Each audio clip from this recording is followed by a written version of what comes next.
Baik, Assalamualaikum warahmatullahi wabarakatuh. Waalaikumsalam. Teman-teman, malam ini ya, malam malam Senin ya, kita bertemu dengan seorang Kak Arbi Yusran Yasin. Yang bagus tahu beberapa tahun yang lalu adalah seorang murid yang semangat begitu ya. Mungkin Kak Arbi mau cerita ke teman-teman sosok biografi Kak Arbi.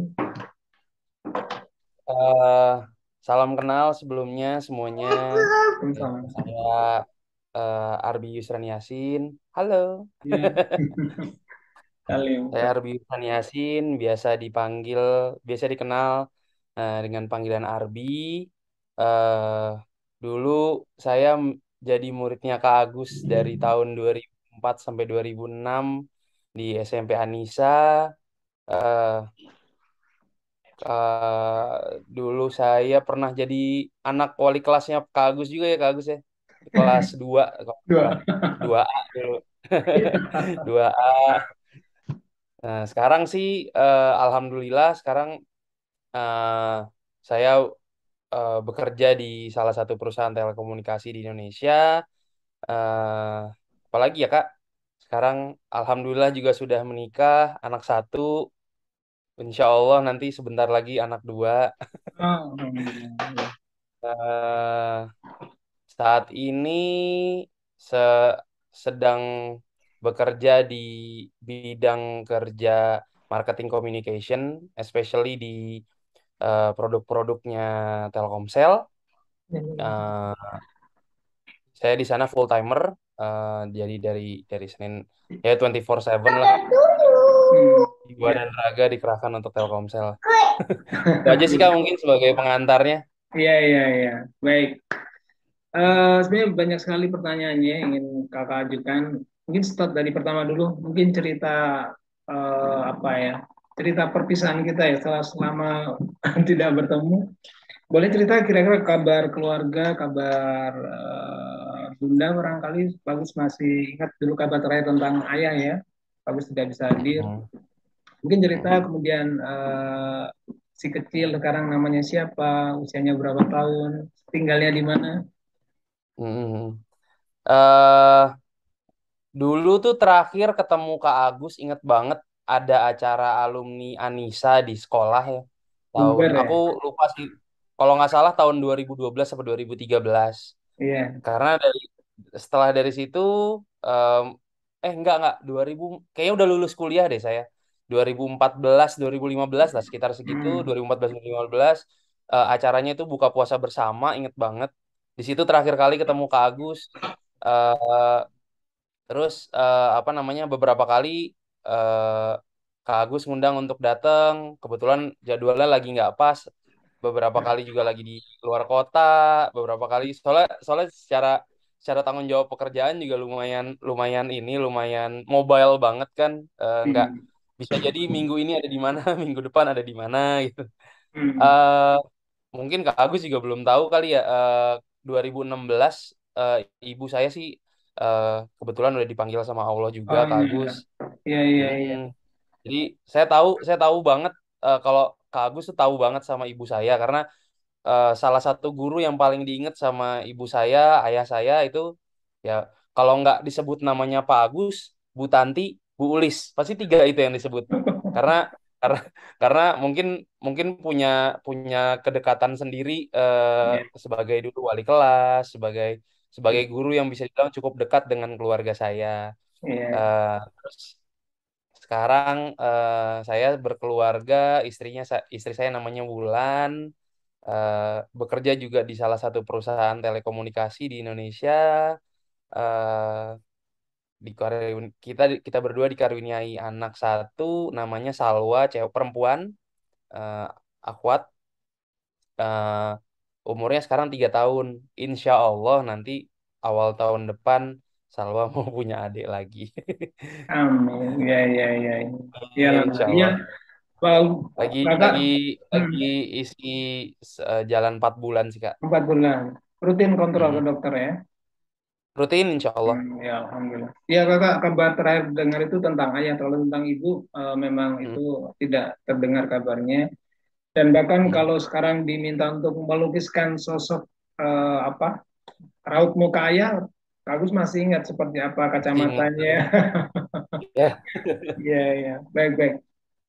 Itu untuk sebagai pengantar ya. Kak Arbi ini kan mumpung ya ketemu Kak Arbi, yang Kak Arbi satu sisi memang masih barangkali ya masih intens juga di dunia olahraga basket, dan sisi lain terutama sekarang bekerja di perusahaan telekomunikasi. Nah, yang Kak katanya kan tadi bagus baru cek di LinkedIn ya, ada Kak Arbi Yusran Yasin, ternyata ada dua alma mater di situ ya. Satu Oh Telkom iya, University, satu lagi Prastia iya, Mulia. Nah, iya betul Kak. gimana Kak Arbi menjelaskan kakak nggak katakan dulu dua dunia yang berbeda ya, bukan ya, tapi istilahnya satu sisi teknis barangkali ya, satu sisi lain lebih ke katakanlah manajerial atau mungkin bagaimana Kak Hmm. Arbi ceritanya seperti apa bisa dua alma mater itu? Ya, mungkin eh, singkat cerita dulu waktu pemilihan S1 dulu itu memang waktu SMA itu seneng banget sih sama sama yang namanya pelajaran eksak, seneng banget sama yang namanya teknologi yang berbau-bau dengan teknologi komputer. Makanya dulu eh, apa namanya memilih untuk em, berkuliah di Telkom University. Sebenarnya sebenarnya ya impian pertamanya dulu sih di ITB. Cuman qadarullah rezekinya adanya di Telkom University. Jadi eh, jurusannya sih sesuai dengan yang Arbi mau, teknik informatika dulu. Nah, seiring berjalannya waktu di sana juga apa ketemu sama teman-teman baru, belajar berorganisasi karena bisa dibilang kuliah itu kan tempatnya belajar berorganisasi banget ya kayak di mana di situ kepanitiaan, himpunan, eh, unit kegiatan mahasiswa UKM itu di situ benar-benar belajar banget lah. Nah, ternyata seiring berjalannya waktu, kok sepertinya bukan bukan nggak passion tapi sepertinya ini tuh cuman sekedar ilmu yang saya pelajari saja nih. Passion saya sebenarnya ternyata tuh di bidang eh, dulu ngerjain event, banyak banyak beberapa kali join di organisasi kepanitiaan sih di kampus. Terus sempat bergabung sebagai pengurus di UKM bola basketnya Telkom University juga. Terus sebagai ada kepanitiaan, beberapa kepanitiaan yang cukup besar lah di Telkom University pada saat itu. Nah, jadi memutuskan eh, pas kerjanya pengen di area yang ngurusin event, eh, pengen coba cari-cari, pengen coba nyebrang lah. Tapi secara basic IT masih ada gitu. Jadi Hmm. eh, mungkin mungkin eh, gimana ya, orang non teknis yang bisa teknis itu kan harganya harganya lumayan lumayan lumayan inilah lumayan lumayan bisa dijual gitu Iya, kan, ya. karena kalau kalau orang-orang yang biasa bekerja di non teknis dia bisa dibilang agak sedikit awam dengan Teknis. dunia teknik. Nah, makanya makanya mikir iya sih bagus juga sih sebenarnya ini untuk dikembangkan ke depannya gitu. Hmm. Nah, tapi pada saat eh, coba apply kerja sekali dua kali pasti mentok jurusan kamu apa dulu, IT. Jadi 3 tahun pertama saya kerja tuh pasti arahinnya di IT dulu, IT dulu, IT dulu aja. Sampai suatu ketika eh, ditanya peminatannya di area mana Hmm. di perusahaan yang saya kerja sekarang di Telkomsel. Peminatannya di area mana? Saya berminat di area marketing. Hmm. Nah, kebetulan alhamdulillah dilihat di CV saya juga beberapa kali ngurusin event segala macam, diarahkanlah ke bagian brand and communication di Brandcom. Nah, di situ pas tahu interview di sana, wah itu seneng banget sih, sebahagia itu kayak wah kayak dreams come true, bisa bisa apa namanya? Bisa bekerja sesuai apa yang saya sukai gitu. Nah, sebelum masuk di perusahaan yang sekarang, saya memang sudah niat untuk kayaknya eh, dalam tanda kutip mentok jurusan ini kayaknya perlu ada obatnya nih.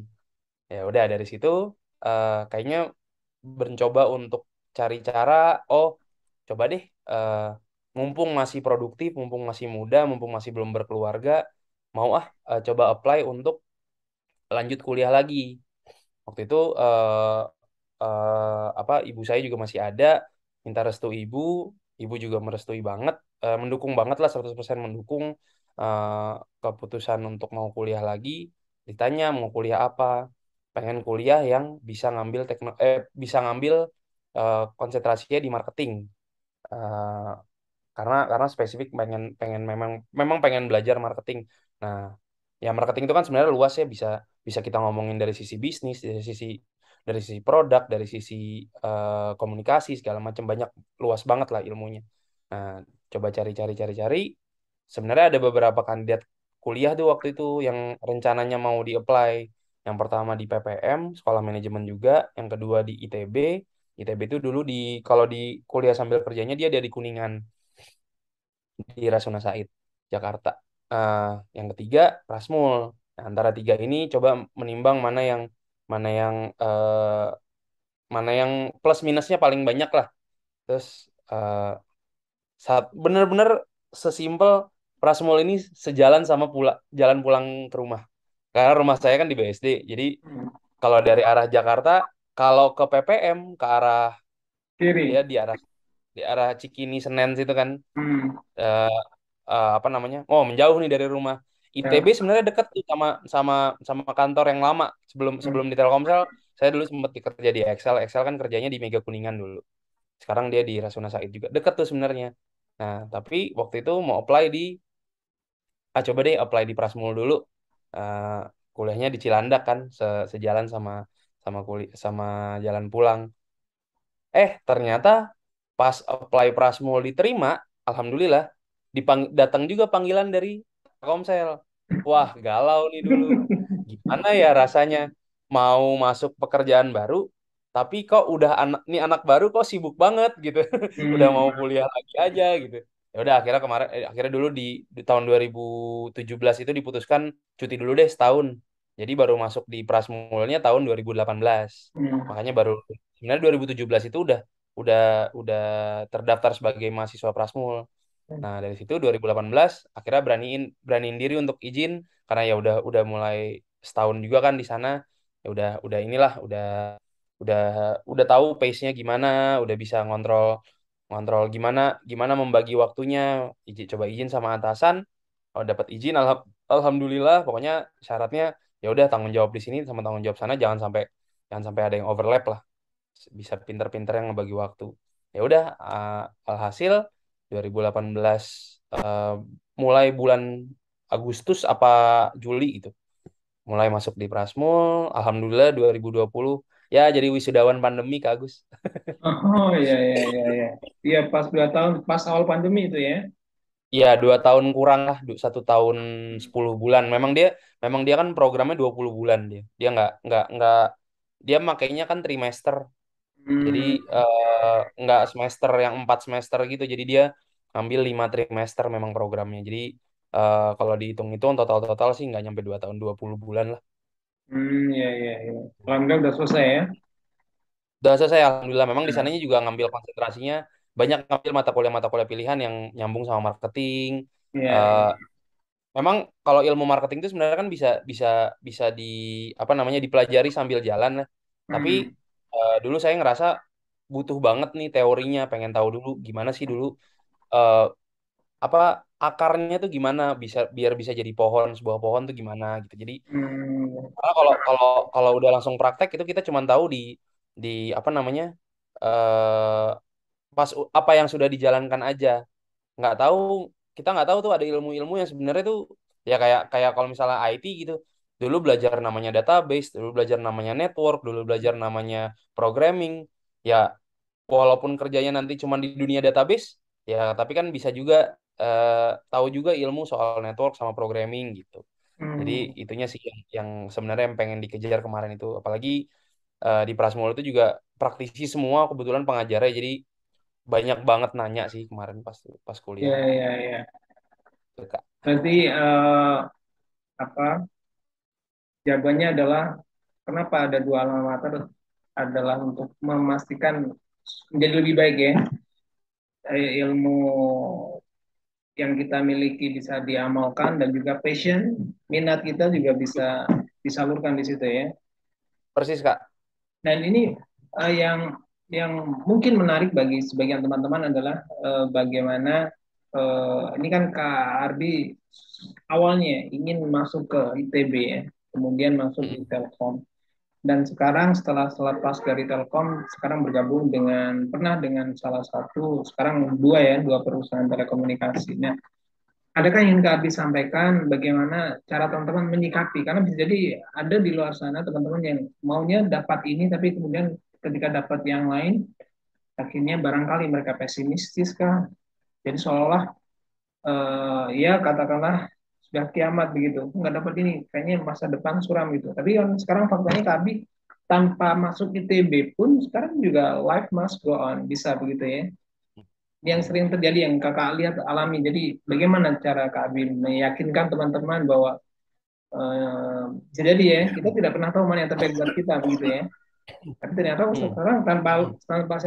tanpa saya menjadi alumnus ITB pun saya bisa kok bermanfaat untuk orang lain gitu. Jadi kalau dulu saya inget banget sih ajaran ajaran dari ayah saya dulu. Jadi hidup itu harus selalu punya plan A, plan B, dan plan C. Hmm. Jadi ketika plan A kita gagal, kita pasti harus siap dengan untuk menjalankan plan B dan plan C. Jadi kalau bisa kalau bisa minimal ada dua plan lah yang kita eh, selalu rencanakan dalam hidup. Jadi jangan makanya makanya biar biar kalau misalnya kita jatuh itu kita punya peluang untuk kita bangkit lagi. Karena ketika ketika karena kan banyak banget ya kalau ya banyak banyak banget lah literatur sekarang Hmm. yang eh, banyak cerita-cerita di sosial media segala macam itu di pemberitaan juga orang drop karena tidak bisa mendapatkan mimpinya. Mimpi itu ya kalau banyak apa namanya? Kalau pepatah zaman dulu kan selalu bilang banyak jalan menuju Roma. Jadi Hmm. mimpi kita sebenarnya kita kita saat jangan rubah mimpi kita. Kalau kalau saya sih Hmm. selalu bilang selalu berprinsip jangan pernah rubah mimpi. Cari jalan lain untuk menggapai mimpi. Kalau kita tidak bisa mencapai mimpi itu lewat jalan yang ideal bisa dibilang. Mungkin ya ikhtiar itu kan pasti sebagai umat muslim kita kan pasti harus ikhtiar.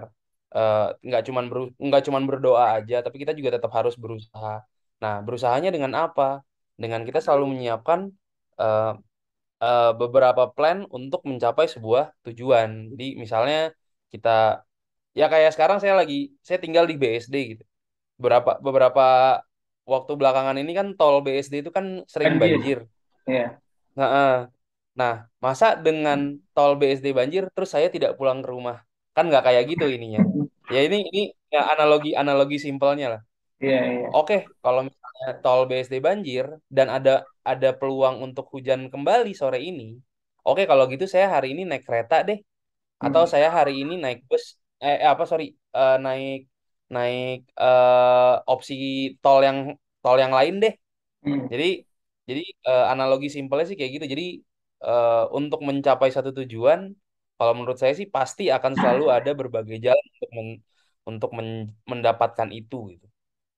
Jadi makanya itu yang sampai sekarang selalu saya tanamkan dalam otak sih ketika saya punya satu mimpi gitu, saya pengen ada di posisi itu, saya pengen berhasil untuk mendapatkan itu. Nah, iya, memang paling paling mudah sih dengan ada garis lurus kita ikutin gitu, paling mudah. Tapi kita harus selalu siap ketika paling mudah ini eh, ada di situ ada di tengah-tengahnya ada kegagalan, maka kita harus siap dengan jalan berbelok sih.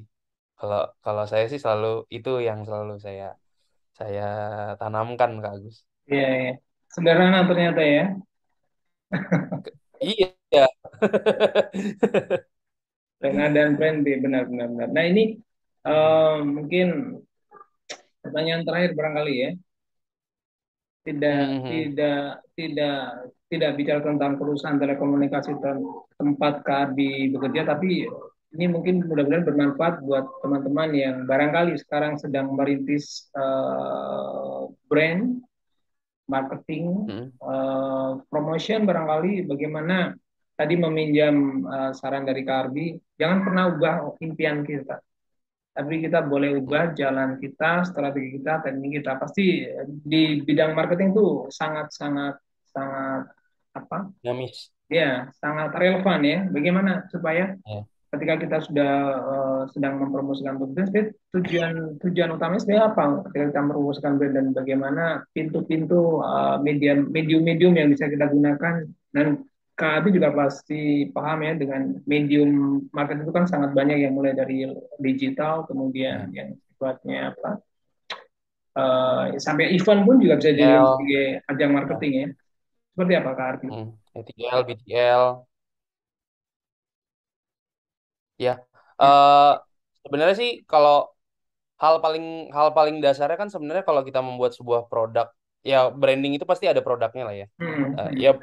diri sendiri pun produknya diri sendiri gitu. Jadi Hmm. pasti pasti untuk kita mau membuat sebuah branding itu pasti harus tahu dulu apa sih produknya. Hmm. Terus yang kedua, siapa target audiens kita. Hmm. Hmm. Jadi pasti pasti eh, ya kalau kalau di bahasa teori marketing itu ada 3P, 4P, 5P lah. Hmm. Kalau kalau paling dasar itu paling paling paling dasar itu 3P ini. People, Price. product, promotion. Ya Hmm. itu price, places Hmm. Hmm. dan lain-lain itu di belakang-belakangnya. Nah, Hmm. tapi kalau kalau kalau yang paling dasar itu sebenarnya tiga ini yang paling apa namanya? Penopangnya lah. People, product. Eh, people, product, promotion. Oh iya iya iya. Hmm. Hmm.